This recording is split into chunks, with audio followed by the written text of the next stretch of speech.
Oh, salut my friend, you have finally decided to come. Very good, sit down. Manon, Hercule Poirot is not in. I am his assistant. Me dit quelque chose d'intéressant, hein? Mais oui, well, you have come to the right place là, okay? You pay a flat fee, we get your killer, that is it. We can do this for you, but I will say that we have never seen a case like this before. Manon? Alright, I can't do the French accent anymore, I can't. I will not, otherwise I'll be stuck talking like that perpetually. So, welcome back. Welcome back, you. How you doing?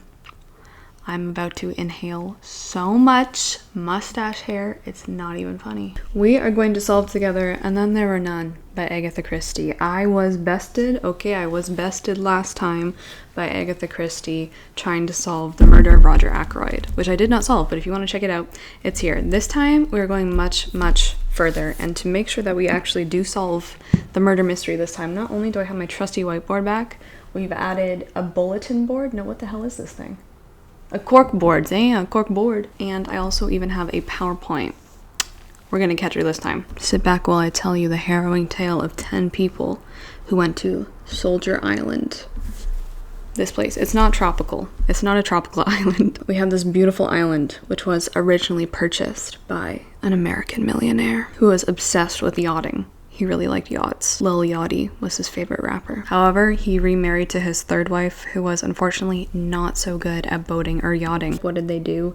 They put the whole island up for sale. When our tale opens, we have 10 people who have all garnered invitations to Soldier Island in one way or another. I will tell you their names now. First up is Tywin Lannister. Oh, just kidding. That's Mr. Justice Wargrave. I'm gonna say, I have not seen the movie. I didn't know there was a movie for Then There Were None until I looked up on Google Images. So for some of them, I've used their actor from the movie. I think literally just for Charles Dance. And the rest of them were just copyright-free images. Okay, let's continue. Straight away, the fact that his last name is Wargrave is already sending off alarm bells in my head. He is a retired judge, and he's an old cranky man. Next up, a real estate agent. We have Vera Claythorne. She definitely looks like she's trying to sell me an overpriced house. She is a secretary, and she has just landed herself a job as a secretary for the summer at Soldier Island. However, we also know that she was suspiciously acquitted in a coroner's inquest. So although she has been cleared of guilt, there was something fishy that went on in her past. Philip Lombard. He's molding. He was hired by the client at Soldier Island for something. We're not really sure what Philip does. He looks a little bit sketchy, and he's also down on his money.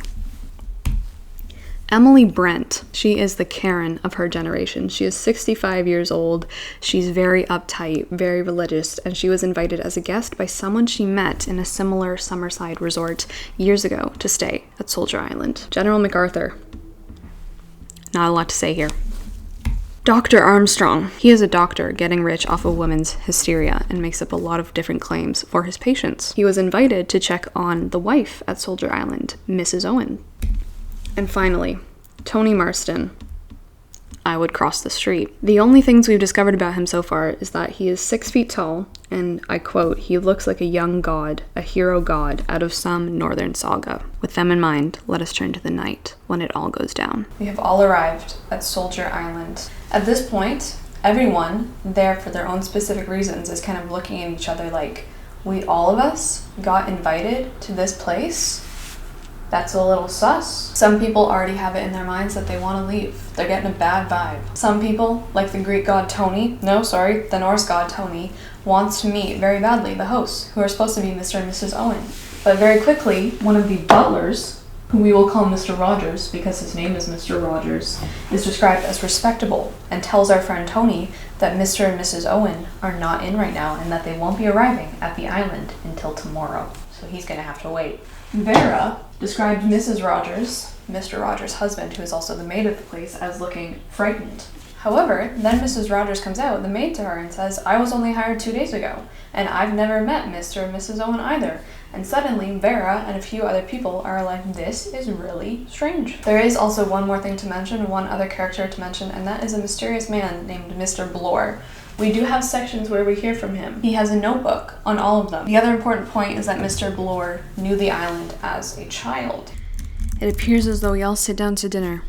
We all eat dinner, and then they all get up, and all of a sudden, the gramophone goes off. And it says, ladies and gentlemen, silence please. You are charged with the following.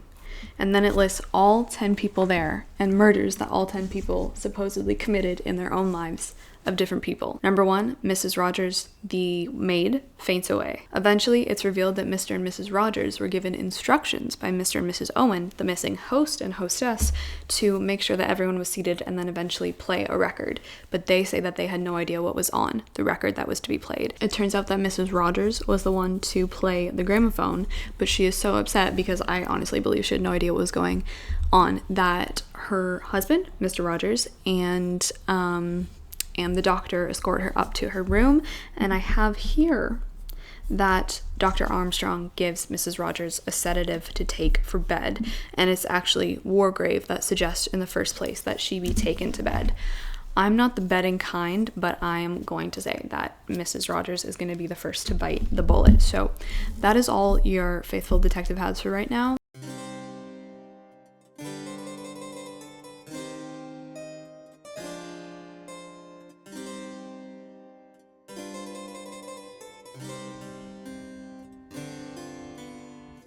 Okay, so essentially everyone just revealed how they killed someone, whether it was by accident or not. So Wargrave says that he convicted someone to death, and it seems as though he knew the person before. Vera let a young charge drown on her watch, so she was like the governess for some child or something, and they went swimming, and the kid swam out too far and she tried to save him, but she was too late and he drowned. Philip Lombard let a whole group of people starve in the jungle after he took their food and left to save himself. Emily Brent is straight up not telling us what she did. General MacArthur sent his officer in the war on reconnaissance and he died. Dr. Armstrong operated drunk on a woman and killed her. And finally, Tony Morstan ran over 2 people and killed them with his car. As well as the detective, who I should probably make a page for at this point, Bloor, because it's revealed that he is there on detective business and that's how the Owens got him to come. He was in the same position as Wargrave and essentially convicted someone who was then sent to hard labor and died because of it. All right, we've just had our first murder and it was the Norse god himself. He's dead. Everyone agrees with Wargrave's suggestion that they should just leave the island because they're probably in the hands of a madman. But Tony is the only guy who's like, no, I want to stay. This is fun. And he goes to drink a glass of alcohol and he falls to the floor, dead.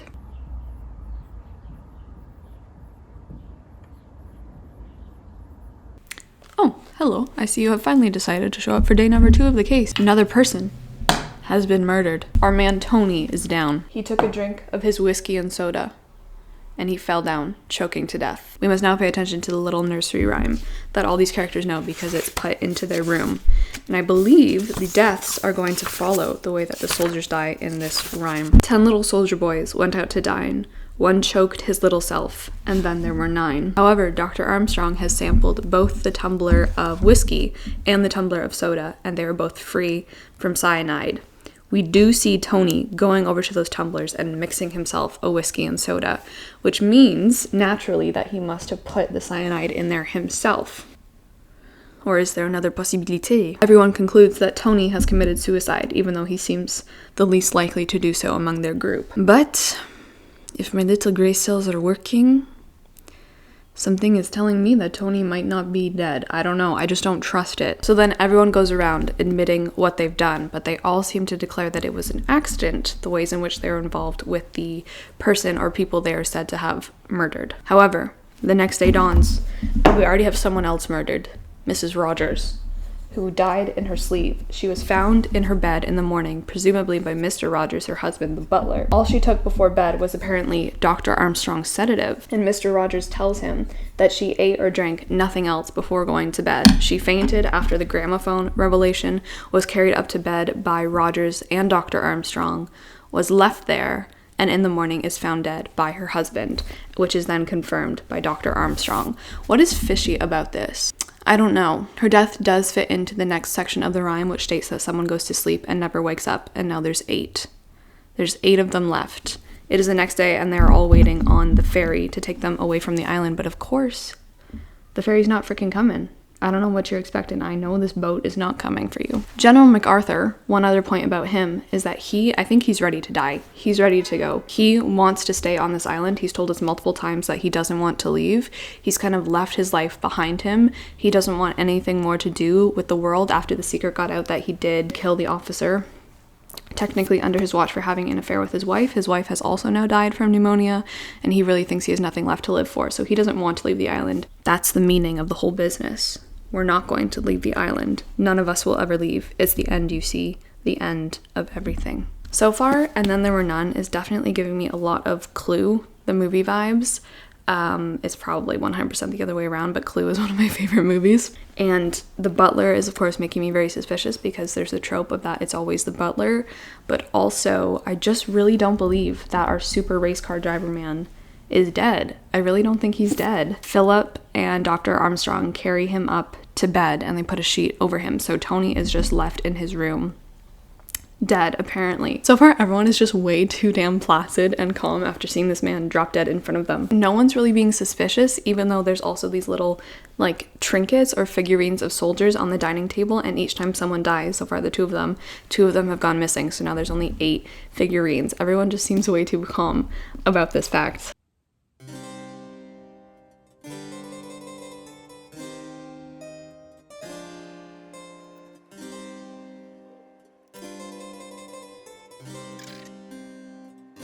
So it seems as though everyone's crimes that they committed, the murders, are all pretty much indirect, right? Because we have the judge who just did his judgely duty, gave someone over to the law, which would eventually execute him. We have Philip, who just left the people there in the jungle, so he just indirectly let them starve. We have the general who sent someone away on a reconnaissance mission with which it was technically possible to survive, and in the end it was enemy fire that killed him. We have Vera, who just didn't get to the child drowning fast enough, and the child passed away.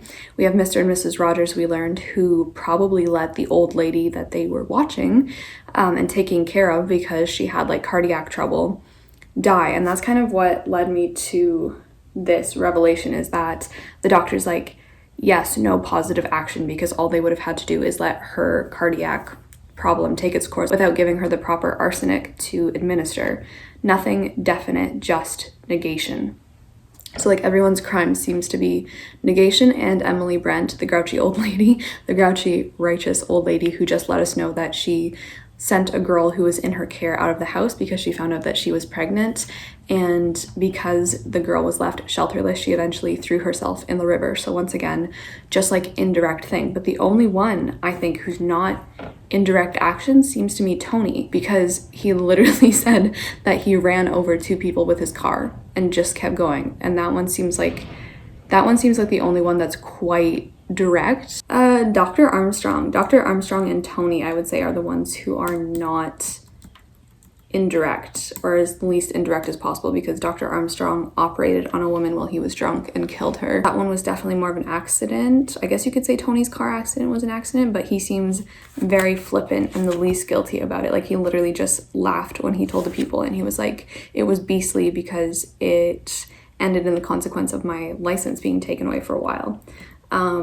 So those, Dr. Armstrong and Tony, to me right now seem the most suspicious. Okay, we also know that since the first 2 rhymes have been accomplished with the deaths of Tony and Mrs. Rogers, the next one is, one said he'd stay there, and then there were 7. So I'm guessing the next death is going to be General MacArthur, because he was last seen walking down to the ocean side, and like we just said, he says he wants to stay there forever.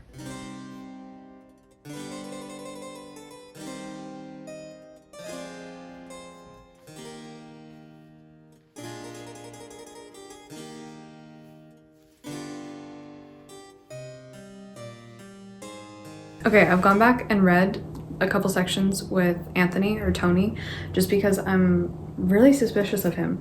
So he gets there and he immediately has a bath, which fair enough, but then he says to himself, must go through with it, I suppose, and thereafter dismissed everything from his mind. And I'm like, go through with what? Like, are you faking your death? Now, the next thing we need to track, I'm gonna go back through the whole dinner and like follow his glass and see if like he put something in it, or if there's a window for someone else to put something in it, because on the chapter I'm currently at, Philip has like a theory that during that time his glass was lying about on some table or other. I think, though I can't be sure, it was on the little table near the window. The window was open. Somebody could have slipped a dose of the cyanide into the glass. So we're gonna see if that sticks. We've worked hard and now mon ami, it's time for a lunch break. No one can know I'm wearing a fake mustache under my mask. No one knows. The delivery man will never know. All right, so I've had my lunch, which means we can now go back to thinking. And I have a theory. So last time we had, where is he? Tony. Tony was our number one, and I still don't think Tony's dead. Like, I still don't think Tony is dead. So what has happened so far is that the doctor, Dr. Armstrong, Bloor, the detective, and Philip, the sketchy man, have all gone and searched all of Soldier Island to see if someone is hiding out on the island, like in a cave or just like some Shutter Island hideout. There's no one there. They come back and they search the house. There's no one in the house. Mr. Rogers, the butler, did say from the start that there was no one else on the island. Like, he knew that. With this Tony thing, they don't ever check Tony's room. What they do is check Mr. and Mrs. Rogers' room because they hear footsteps up above, and Dr. Armstrong is like, oh, there's someone in that room. They barge into the room and they see Mr. Rogers inside, like, gathering his clothes, and he's like, I don't want to sleep here anymore. I don't want to sleep in this room with my dead wife. But here's my new theory. Mr. and Mrs. Rogers aren't actually Mr. and Mrs. Rogers because they aren't actually married. I don't think they're married. I think he's heckin' lying. I think he has blackmailed Mrs. Rogers, if that's even her real name. He calls her Ethel. Because when we first meet Mrs. Rogers, Vera is the one, the secretary. Vera is the one who meets her, right? Because Mrs. Rogers shows her out to her room. Vera remarks very pointedly about the state of Mrs. Rogers at this time. She calls her extremely frightened. She keeps saying that her eyes are darting about the place. And a discrepancy that I just found out, and which adds to this theory, is that Mrs. Rogers tells Vera, I haven't seen Mrs. Owen yet. I haven't seen Mr. and Mrs. Owen. We only came here 2 days ago. But when Mr. Rogers is questioned by the rest of the group, once the gramophone lets out like its accusations, Mr. Rogers tells the group that they've been there just under a week. I know it's not a huge difference, but it just seems weird that his wife would be like, we've been here for 2 days, whereas the husband would be like, we've been here under a week. So my theory is that she is being blackmailed by the butler, who isn't actually her husband. Like, I don't think Mr. Rogers is actually her husband. I don't think Mr. Rogers actually committed any crimes. Like, I think Mr. Rogers is Mr. Owen. The thing with And Then There Were None as well, right, is that this whole book is based on a rhyme, like a nursery rhyme, a children's rhyme.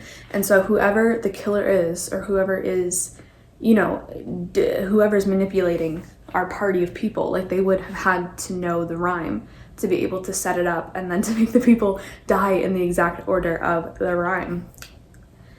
So let's review, shall we? Vera is the first one who sees the rhyme in her room above her mantelpiece, and she says that she knows it from her childhood, which, innocent enough, I guess. Bloor, like we've already said, has been to the island as a child, which we still don't know. We still don't know why. That's kind of still sus. So he could have seen it, I guess, if the rhyme was there at the time on the mantelpiece or on, you know, framed in everyone's room. And finally, Tony, another point for the Tony theory, even though my main theory is now Mr. Roger. Tony is the one who points out the figurines of the 10 soldiers on the table. And he's like, oh, look at that. I guess that means that there's 10 of us. It just seems like Tony is like, maybe he is just stupid and is pointing out the obvious.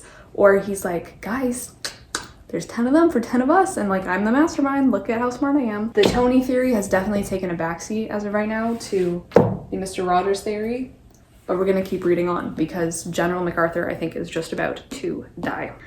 I should also add that literally Mr. Rogers was barely upset when his wife died. I mean, that's not fair, but like, maybe he was, but he didn't show anything. Like, he wasn't, I don't know, he didn't cry, he wasn't visibly upset. He was just like, how did she die, to the doctor, and that was pretty much the extent of it. And then he went right back to his butler duties, so I don't know. Let us read General MacArthur's death scene together because I know it's like literally coming up right now. They are just about to have lunch or something, and Mr. Rogers is like, oh, General MacArthur isn't here, I'll go down and get him. Dr. Armstrong jumps up and he's like, no, I'll go, you guys start lunch.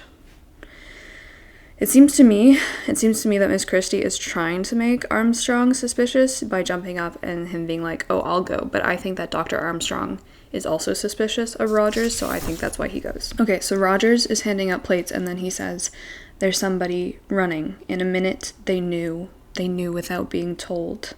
They all rose to their feet. They stood looking toward the door. He's dead. The storm broke just as the old man's body was borne in through the door. Oh boy. Okay, so once again, it is Bloor and Armstrong taking the body upstairs. I guess the upstairs of this house is just gonna be a morgue for a little bit. Okay, so Vera is in the drawing room right now. She's like turned away. Vera's kind of losing it a little bit.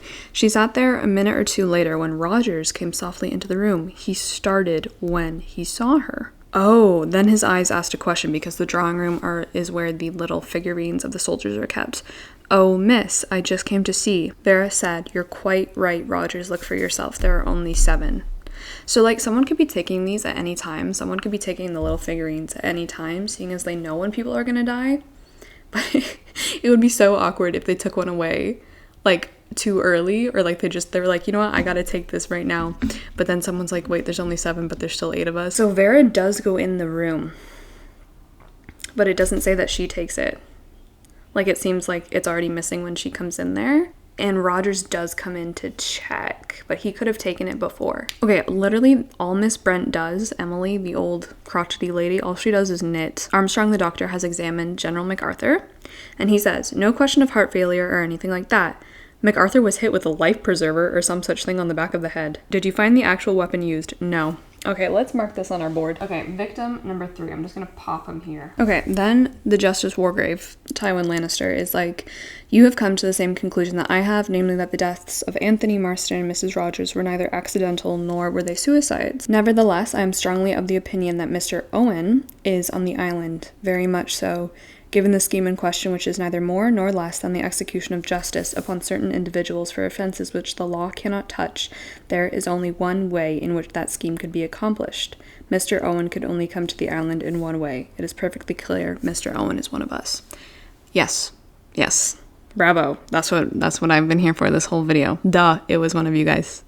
Come on. The people Mr. and Mrs. Owens could still be Wargrave, Vera, Philip, Mrs. Brent, Dr. Armstrong, Bloor, Mr. Rogers. According to the rhyme, the next murder is going to occur.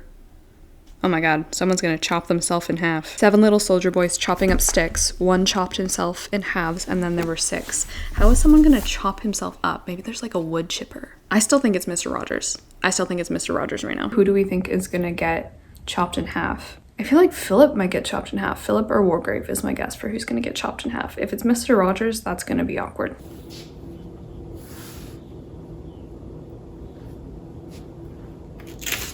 Okay, Mr. Rogers is dead. Mr. Rogers is dead. This is, I did not see this one coming. They all go to bed, they all wake up, but then they wake up and they can't find Mr. Rogers and they can't find Emily Brent, the old woman. Oh no. So it seems as though Rogers got up, he shaved, he washed, there's like evidence of all that, and there's only 6 figures in the table. And okay, this is a death you can 100% not fake, because they find him in the wash house across the yard. He had been chopping sticks in preparation for lighting the kitchen fire. A big chopper was leaning against the door, the metal of it stained a dull brown, and it corresponded only too well with the deep wound in the back of Rogers' head. So it's not Rogers. Alright, so now we're back to Tony. These are our like object clues so far, and we've just had another murder, but let's talk about these first. So Emily, the old woman, says that she has lost 2, I don't even know what that means, like 2 balls of her gray knitting wool. Someone has also stolen the scarlet oil silk bathroom curtain for some reason, which Mr. Rogers comes down and tells us the night before he's murdered. And now, in light of the new murder, everyone's like, we're gonna search everyone's rooms, and it seems as though Philip's revolver has gone missing since last night before Mr. Rogers was killed. After lunch, literally right after lunch, we had Mr. Rogers in the morning, and now Emily Brent, the old woman, is killed, so it can't be her. She was killed with a syringe that was filled with cyanide, which was injected into her neck when everyone was out of the room, and the syringe was stolen from Armstrong's doctor's case, which he says it was obviously stolen. So now our possible suspects are Wargrave, Vera, Philip, not Brent, not MacArthur, Dr. Armstrong, not Tony, and also Bloor, who I don't have a page for, but that only leaves 5 of them. Okay, I've just ripped off the mustache, but I'm still your detective, and I was gonna be done filming for the day, and thought we were gonna finish this tomorrow, but I've actually just had an idea.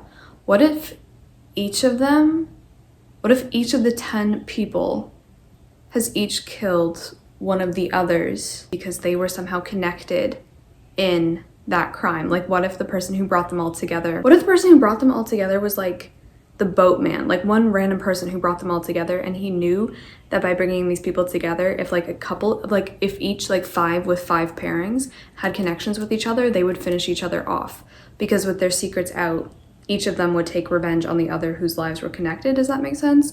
Like, so for example, if Anthony Marston was the first to die by cyanide poisoning, and his crime was running over 2 people, maybe those 2 people were like connected to Dr. Armstrong in a way, like maybe those were his kids or like his son and daughter-in-law or something like that. I think it mentions that Emily Brent knows MacArthur, like General MacArthur. Yeah, I don't know, that's just a weird theory I have, that like they're all picking off each other because they're all involved in each other's crimes. So like, for example, if MacArthur killed his wife's lover, then maybe that wife's lover was actually like the father of one of them. Or maybe if Emily knew General MacArthur, then Emily was the one who killed him. Someone would have had to have set it all up. Someone would still have to be engaging with the little soldier figurines and like throwing them out the window. So anyway, that's just a theory as well that I'm gonna put on, is that like they're all picking off each other, so there's not one murder, and like we've already seen that they're all indirect murderers in their own way, so it's not a stretch really to think that they could actively murder someone now that they have like actual motivation. Anyway, we'll come back to this tomorrow. Okay, mes amis, I have spent many long hours thinking. I did not get very much sleep last night. In fact, I am losing my mustache hair because of this case. We have worked tirelessly, and now today we need to solve this case, mostly because I have a final exam tonight. So I should really be studying something else at this point. I have made a new and improved board to solve this case, so let me explain. First of all, Justice Wargrave is dead. He got shot with the revolver, and it turns out that Emily's balls of yarn that went missing, along with the bathroom curtain, were being used to create like a very mocking judge's wig and robe. And what happened was that Vera went up to her room to go to bed. She screamed, and so Philip, Armstrong, and Bloor all ran up to see her, and it turns out that someone had strung seaweed from the ceiling of her bedroom. But during that time, Philip was the only one who left the room to go and fetch some brandy for her. And when they came back downstairs, Wargrave was shot with the revolver. No one heard the shot. Little weird. As you can see, we have the circle of destiny here because we have new theories. So essentially, Tony is still in the middle, but I have been thinking, right? Like, I think that's too boring for Miss Agatha Christie. If it turns out that and then there were none, it's just been the first guy who died, which does make sense because then he could be behind the scenes the whole time, masterminding it and making sure that people died when they were supposed to. But I do think for Agatha Christie, that's a little bit too boring and a little bit too much of a letdown or scam if at the end she's like, this guy didn't really die. I don't know, there's just not a lot of flavor there. I do think that having each of them kill one of the other ones, hence our little circle of them all, does make for a more interesting tale. Plus, I do think like they're all gonna die. Like, my number one theory for this book is that the book is literally just gonna end with, and then there were none. Like, I think they're all going to die. And I do think this Mr. or Mrs. Owen is definitely either like the ferryman who took them over, because like it is quite symbolic that he's the one who brings them all together. Like a nice examination to see that the crimes that go unpunished and can't be proved in the court of law are then punished by normal people themselves. Kind of like the message is like, there's no justice in the world except that which we make for ourselves. I still have Tony in the middle, but that's the thing. If each of them killed one another, it does mean that Tony probably couldn't have killed anyone, right? Because he's the first to die. That's a little tiny bit of a flaw in it as well. Am I supposed to believe that if they're all killing each other, they're all adhering to the rules of the rhyme? Like, how do they not mess that up? How do they not coordinate it? What if, like, Vera goes to kill Emily and it's really awkward because Emily's in the middle of killing Wargrave in, like, the part of the rhyme that she was gonna use? So if that's the case, that is way too much coincidence, honestly, I think. So I don't know. So what I've done is I've written out Tony, Mrs. Rogers, like in the order that they've all died up to Wargrave. He's our most recent death. So all we have now is Armstrong, Philip, Vera, and Bloor. If it's not Tony, and if it's not the 10 of them killing the 10 of them, Bloor is my number one out of the people who are left. So those are like my 3 concrete theories right now. I am circling like if they have a connection to each other in real life, because that's kind of what the whole, you know, each of them kills each of them theory is hinging upon, is their connection in real life, right? Because that would have to be their motivation. And Emily does know MacArthur, and MacArthur does know Emily, but MacArthur dies first. So I would say that Emily kills MacArthur. I literally have 30 pages left. So the last thing that has happened is that Armstrong has vanished, and he fulfills the part of the rhyme that says someone goes out in a boat and doesn't come back. 4 little soldier boys going out to sea, a red herring swallowed one, and then there were 3. So Armstrong has disappeared in the middle of the night, and Bloor and Philip go racing out to find him on the island while Vera stays locked in her room, but they don't find him. He's just like gone. He's vanished clean off the island. But like no one's actually opened the door to his room. Like his door is locked and they've knocked on it and no one's answered. But I really feel like Armstrong is still in his room. Like, no one has checked his room. Also, it's been days. Like, are the bodies upstairs not starting to, like... Lombard is like, we're gonna try making an SOS signal from the top of the island. So it does seem as though neither Vera, nor Bloor, nor Philip, like, could have killed Armstrong because Vera was locked in her room the whole time. I mean, that's what the reader is given. Philip and Bloor are together the whole time, and he's like, no one could have thrown it out in the sea. You saw him go out of the front door. You come along and find me in my room. We go out and search together. When the devil had I time to kill him and carry his body around the island? That to me is a point for the Tony theory, but then it could also be that Armstrong is the guy as well if he's like disappeared. Okay, why are you leaving? Why is this man leaving? Bloor is like, I'm hungry. I'm gonna go back to the house and eat some tongue because that's all that's left. Leave it. Don't eat the tongue. Just go hungry. Why would you leave? Why did you leave? He's going to die. You're gonna freaking die. He's dead. They hear a crash. They walk up to the house. They found Bloor. He was spread-eagled on the stone terrace on the east side, his head crushed and mangled by a great block of white marble. Okay, so now they think it's Armstrong, right? Because they know it can't be the 2 of them. Things are moving so quickly. This is also a short book as well, but they've just found Armstrong. So Vera and Philip go to the house. They find Bloor dead. Somehow a clock was dropped on his head. And then they're like, you know what? We're just gonna stay outside. We're not going back in this house. But then Vera's like, what the heck is that? There's like clothes on the shore, and they go to see, and it's not clothes. It's Armstrong. He's been drowned. So now Lombard and Vera are like, how did you do it? They're gonna like accuse each other. I don't think it's that's what I'm saying. Like this bug, why is it, oh my god, this bug. It's gotta be each of them kills the other, right? No, that's not possible. Like, it's just not possible. If Bloor killed Armstrong during the night, like, who was back at the house to kill Bloor? Tony? Like, someone had to be in the house. So, like, they're both speaking as though they're the killers, but, like, I don't think either of them is. They go to move Armstrong's body out of the water, and during that time, Vera picks the revolver out of Philip's pocket. He springs on her, and she shoots him. He's dead. Oh my god. It's just gonna be the rhyme, and she's going to kill herself. She was alone on the island, alone with 9 dead bodies, but what did that matter? She was alive. We're gonna recalculate before I read any further, because I do want to give you, like, my definite answer. She killed Philip.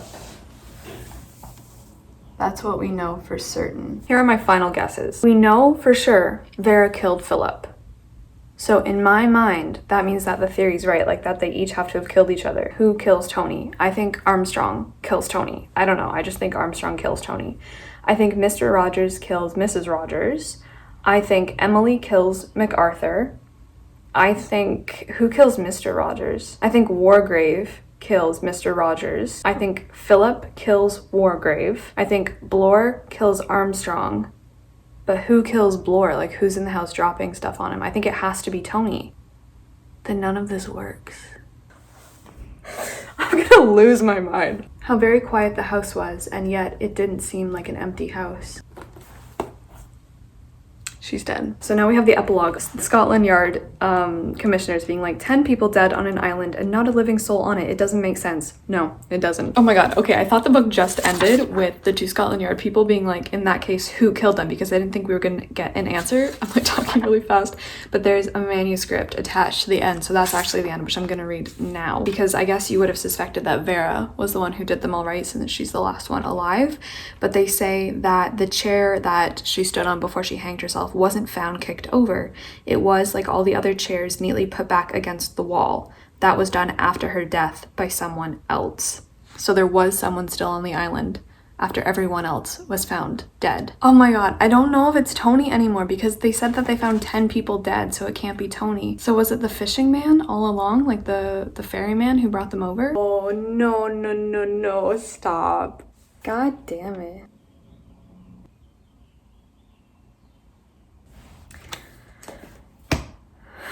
Okay, so my friends, it seems as though we did not get your killer. C'est quoi ça? Oh, you want a refund? No. We do not offer the refund, okay? No cashback, I'm sorry. It was Wargrave! It was Wargrave all along. He faked his own death. He made a plan with Armstrong because Armstrong was like the most gullible, that they would fake his death and then Wargrave would be free to go around and spy on the actual criminal.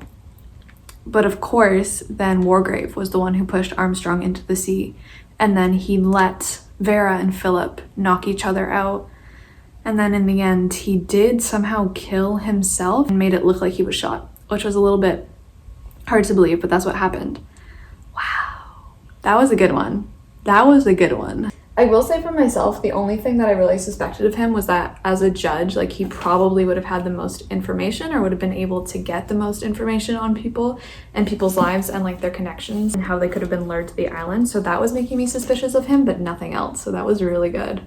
And he was never my top suspect, obviously. So, oh mon dieu, we've lost it. What can I say? You know what? There is always the next time, eh? Toujours une prochaine chance, mais non? I will leave you there. I will go wallow in pity. And we'll try this again sometime, huh? We'll do this again sometime. That was, and then there were none. Ciao.